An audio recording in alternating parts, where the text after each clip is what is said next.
আসসালামু আলাইকুম রহমতুল্লাহ। এটা হচ্ছে স্ট্রবেরি। আমরা শরবতের সাথে একসাথে মিক্স করবো। আর হচ্ছে আপেল, কাঁচা আপেল, আর পাউডার, দুধের পাউডার। তারপর হচ্ছে এটা হচ্ছে, এটাও দুধ, কলা। এখন আমরা দুধ মিক্সার করছি। তারপর কিছু আপেল, গুলা কুচি কুচি করে কাটলাম, দই ডাললাম, এখন চিনি দিয়ে একসাথে মিক্সার করছি। তারপর তুকমা, তারপরে এসবগুলো বসে আগেই ডুলিয়ে রাখছিলাম। তারপরে এখন একসাথে ডাললাম। তারপর সাথে দিয়ে দিবেন একটু, এক টুকরা আপনার বাঙ্গি আছে না, ওই যে দেশীয় বাঙ্গি, কুচি কুচি করে খাইটা। তারপরে ডালিম, স্ট্রবেরি, কাঁচা পাকা স্ট্রবেরি একসাথে কুচি কুচি করে খাইটা দুধের সাথে একসাথে মিক্স করে ঢাইলে তারপরে নাড়া দিবেন। ওই যে আমরা একসাথে নাড়া দিয়ে দিয়েছি। তারপরে তো তরমুজ দিবেন। আমরা তরমুজ অর্ধেকটা নিয়েছি, অর্ধেকটা তরমুজ কুচি কুচি কুচি কুচি করে খাইটা তারপরে একসাথে ডালমু। দেখতে আছেন সুন্দর করে কাটতেছে।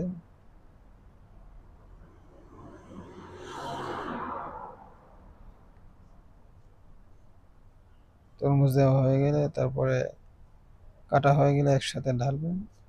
সবচেয়ে ভালো হয় যদি আপনারা ব্লেন্ডার করেন, ব্লেন্ডার করে দেন তাহলে সবচেয়ে বেশি ভালো হয়।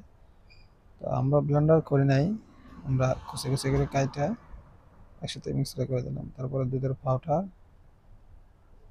দিয়ে দিলাম অল্প, আর অল্প আর কিছু রেখে দেবো, পরে দেবো কিছুক্ষণ পরে। আপনারা চাইলে পুরোটা দিতে পারেন, আমরা পুরোটা দিয়ে দিলাম। অনেকে অর্ধেকটা দেয়, আমরা পুরোটা দিয়ে দিলাম কারণ আমাদের রেসিপির সংখ্যাটা অনেক একটু বেশি, সেজন্য আমাদের। তারপর দিয়ে দেবেন একটু স্ট্রবেরি জুস, স্ট্রবেরি জুস দিয়ে দিলাম। হুম, সামান্য, এই 4 থেকে 5 চামচ। তারপরে বাকি দুধটা আমরা দিয়ে দিলাম, সামান্য চিনি দিয়ে দিলাম অনুমান অনুযায়ী।